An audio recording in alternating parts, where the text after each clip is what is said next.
Hello നമസ്കാരം, ഞാൻ അലി. പുതിയൊരു വീഡിയോയിലോട്ട് എല്ലാവർക്കും വീണ്ടും സ്വാഗതം. ഇന്ന് ഞാൻ നിങ്ങളോട് ഷെയർ ചെയ്യാൻ ആഗ്രഹിക്കുന്ന ഒരു വീഡിയോ, സാധാരണ നമ്മൾ നൈറ്റിൽ ഒരു സോങ് വെച്ചിട്ടാണ് നമ്മൾ സ്റ്റാർട്ട് ചെയ്യാറ്, അല്ലെങ്കിൽ കോട്ടിനെ വെച്ചിട്ടാണ് സംസാരിക്കല്. ഇന്ന് എനിക്ക് ഇഷ്ടപ്പെട്ട, ഞാൻ യൂട്യൂബിൽ സ്ക്രോൾ ചെയ്ത് പോയപ്പോൾ കണ്ട ഒരു ഫോട്ടോഗ്രാഫറെ കുറിച്ചിട്ട് എനിക്ക് പറയണം തോന്നി. അയാൾ പകർത്തിയ ഒരു ഫ്രെയിം ഉണ്ട്. അപ്പോൾ ഞാൻ പറയാൻ പോകുന്ന ഫോട്ടോഗ്രാഫർ ജയരാജ് ഫോട്ടോഗ്രാഫറെ കുറിച്ചിട്ടാണ്. ജയരാജേട്ടൻ, അദ്ദേഹത്തിന്റെ വീഡിയോസ് ഒക്കെ ഞാൻ ഇൻസ്റ്റാഗ്രാമിൽ കാണാറുണ്ട്. ഒരുപാട് ഒരു സാധാരണക്കായ ഒരു മനുഷ്യൻ ഒരു ക്യാമറ എടുത്ത് അദ്ദേഹത്തിന്റെ ആ നാട്ടിലുള്ള ആ ഗ്രാമത്തിലൂടെ അയാൾ സഞ്ചരിക്കുന്നു.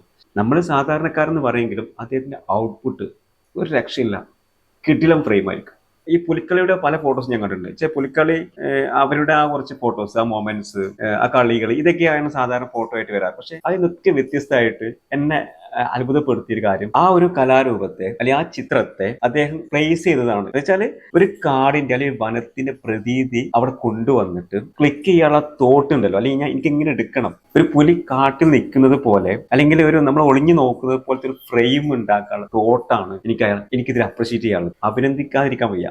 അദ്ദേഹം ചെയ്തൊരു കാര്യം സാധാരണ ഒരാൾ എടുക്കും പോലെ എടുത്തതല്ല. പുലി സാധാരണ അദ്ദേഹം പറഞ്ഞ പോലെ കാട്ടിലാണല്ലോ, വനത്തിന്റെ പ്രതീതി ആ ഒരു ഫ്രെയിമിൽ കൊണ്ടുവന്നിട്ട് ആ ഒരു സബ്ജക്റ്റിനെ പ്ലേസ് ചെയ്തിട്ട് അതിൽ കുറച്ച് എലമെന്റ്സ്, അതായത് കുറച്ച് ഇലകളും മറ്റു കാടാണെന്ന് തോന്നിക്കുന്ന രൂപത്തിലുള്ള ഇലകളൊക്കെ ഈ ഫ്രെയിമിലോട്ട് ആഡ് ചെയ്തിട്ട് ആ എടുത്ത ഒരു ഫ്രെയിം എനിക്ക് ഭയങ്കര ഇഷ്ടപ്പെട്ടു. സംഭവം സിമ്പിൾ ആണെങ്കിലും തോട്ട്, ആ ചിന്ത, അതിനാണ് അപ്രീഷിയേറ്റ് ചെയ്യേണ്ടത്.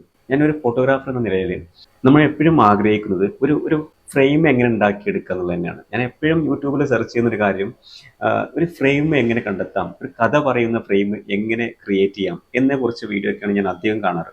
ഫോട്ടോഗ്രാഫി പഠിപ്പിക്കാൻ പറ്റില്ല, പഠിക്കാൻ പറ്റുന്ന കോമൺ ആയിട്ട് ഇങ്ങനെ പറയാറുണ്ട്. സംഭവം അതൊരു സത്യം തന്നെയാണ്. ആ മെഷീൻ്റെ പ്രവർത്തനം നമുക്ക് പഠിക്കാൻ പറ്റും, അത് നമുക്ക് യൂട്യൂബിൽ നോക്കിയിട്ടായാലും ഒരു ഇതിൻ്റെ പഠിക്കാം. പക്ഷെ ഒരു ഫ്രെയിം ഉണ്ടാക്കാനായിട്ട് ഒരു ക്രിയേറ്റിവിറ്റി വേണം. ആ മെഷീനിന്റെ പ്രവർത്തനം നമുക്ക് പഠിക്കാൻ പറ്റും. എന്ന് വെച്ചാൽ ക്യാമറയുടെ പ്രവർത്തനം നമുക്ക് പഠിക്കാൻ പറ്റും. പക്ഷെ ഫ്രെയിം ഉണ്ടാക്കാൻ ക്രിയേറ്റീവായിട്ടുള്ള മൈൻഡ് വേണം. അത് തന്നെയാണ് എന്നെ അലട്ടുന്ന പ്രശ്നം. കാരണം വെച്ചാൽ ടെക്നിക്കൽ കാര്യങ്ങളല്ല, നമുക്കൊരു ക്യാമറയുടെ ടെക്നിക്കൽ കാര്യങ്ങൾക്ക് അപ്പുറം ടെക്നിക്കൽ പഠിക്കണം. പക്ഷെ കഥ പറയുന്ന ഫോട്ടോ എടുക്കണം എന്നുണ്ടെങ്കിൽ, അല്ലെങ്കിൽ ഒരു ആ മൊമെന്റ് സംഭവിക്കണം എന്നുണ്ടെങ്കിൽ നമുക്ക് ഒരുപാട് കാര്യങ്ങൾ ശ്രദ്ധിക്കാനുണ്ട്. അല്ലെങ്കിൽ ഒരു ഫോട്ടോഗ്രാഫർക്ക് ഉണ്ടാവേണ്ട കാര്യം ചിന്ത, അല്ലെങ്കിൽ ആശയം, അതാണ്.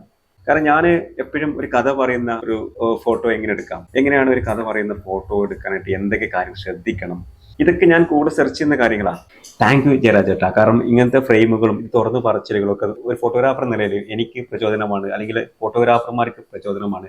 നമ്മളൊക്കെ ചിന്തിക്കുന്നതും നമ്മളൊക്കെ അറിയാൻ ആഗ്രഹിക്കുന്നതും ഇതുപോലത്തെ കാര്യങ്ങളാണ്. ഇനിയും ഇതുപോലെ ഒരുപാട് ഫോട്ടോസുകൾ എടുക്കാൻ സാധിക്കട്ടെ. Thank you for watching this video.